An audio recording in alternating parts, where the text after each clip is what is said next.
Bienvenue dans Eau de Vie, le podcast qui vous emmène à la découverte de l'univers des spiritueux, des vins et du monde de la boisson en général. Je m'appelle Louis-Marie et je suis le cofondateur de Speakeasy, un média qui vous emmène explorer les actualités de ces univers passionnants. Dans Eau de Vie, on part à la rencontre de celles et ceux qui imaginent ce que nous buvons. On parlera histoire, savoir-faire, terroir, création ou encore passion pour en apprendre plus sur ce qui se trouve au fond de notre verre. Mais avant de vous laisser avec l'épisode du jour, pensez à vous abonner et à laisser une note plus un avis sur Apple Podcast. C'est la meilleure des récompenses pour toutes les heures de travail effectuées chaque semaine. Bonne écoute!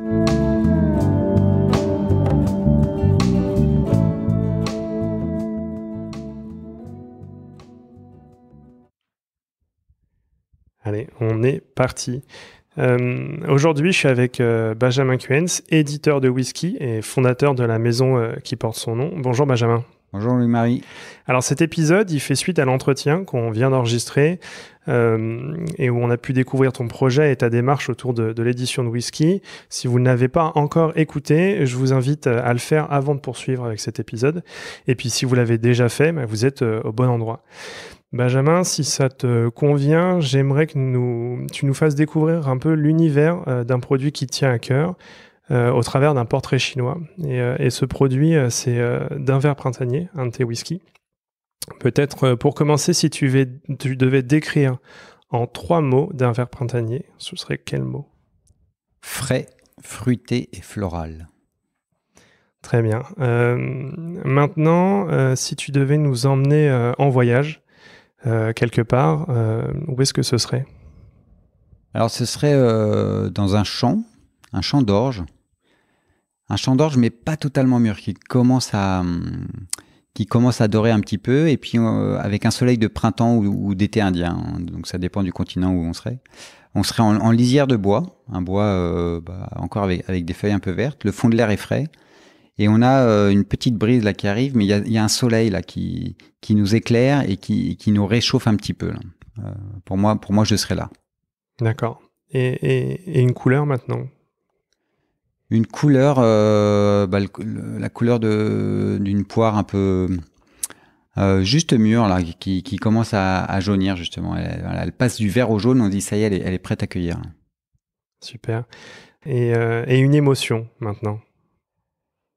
Celle d'une poire juteuse qu'on croque là, qui est parfaite, qui est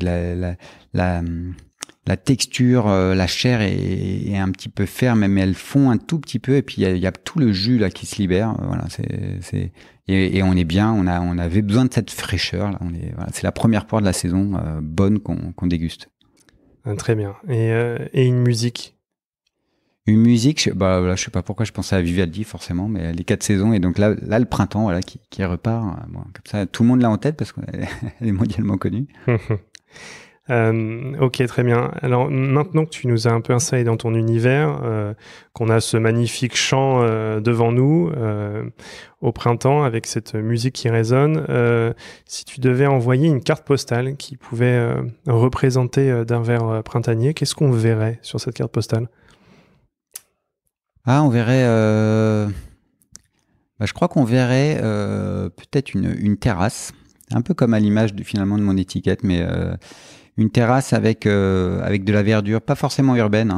Ça peut être aussi, une terrasse de jardin avec de la verdure, mais une grande pelouse derrière, avec des beaux cumulus là dans un ciel bleu parfait. Avec un poirier là qui dépasse quelques fruits du verger là. Et qui donne envie de voyager, qui donne envie de voyager, ou plutôt de se poser et de se dire tiens, on est là. Et pourquoi pas aussi une petite bourriche d'huître à côté là, si jamais on veut accompagner notre whisky. Ah, superbe. Ouais, ça donne vraiment envie. Et ok, maintenant que tu nous as plongé un peu dans cet univers et qu'on comprend un peu mieux dans quoi on s'aventure, est-ce que tu peux nous expliquer en quelques mots ce qu'est d'un verre printanier, comment tu l'as imaginé, alors on a un peu une idée du moment de dégustation, mais nous parler un peu plus du produit en lui-même. Oui, bien sûr. Alors, d'un verre printanier, c'est le premier whisky que j'ai écrit. Donc c'est vraiment, je voulais créer un whisky frais qui puisse se consommer même quand il fait chaud. un whisky qui, un peu comme un verre de champagne avant le repas, en fait, il va bien préparer le palais, c'est-à-dire qu'on peut passer à du vin après, à table ou autre chose. Et c'est un whisky donc frais, fruité, floral. Au nez, on pourrait croire que c'est une eau de vie de fruits. On sent une poire un peu juteuse, une mirabelle. Enfin, en bouche, ça va être la même chose, mais ça va être un whisky très aérien, très haut dans le palais. Et finalement, c'est un whisky avec une petite tension, comme la nature au printemps, hein, qui renaît.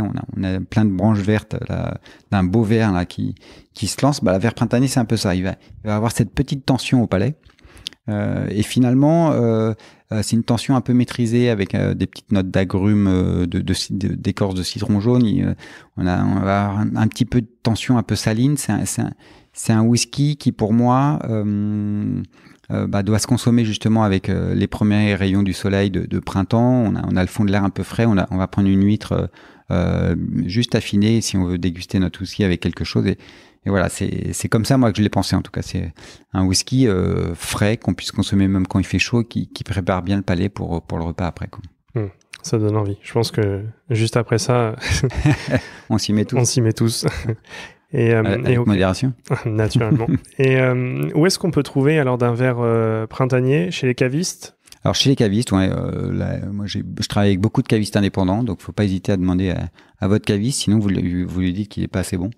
Et après, si vraiment vous n'avez pas de caviste à côté de chez vous, sur mon site internet maisonbenjaminquens.com. Ok, super. Et un grand merci, Benjamin. Merci beaucoup.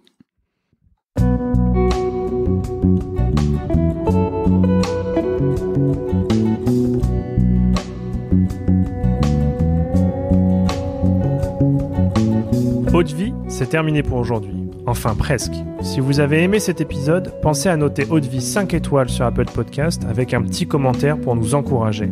C'est ce qui nous aide à gagner en visibilité et nous encourage à produire toujours plus d'épisodes. Enfin, si vous souhaitez en apprendre plus sur l'univers des vins, des spiritueux et du monde de la boisson en général, rejoignez-nous sur Speakeasy, le lien est dans la description. Merci encore et à la semaine prochaine.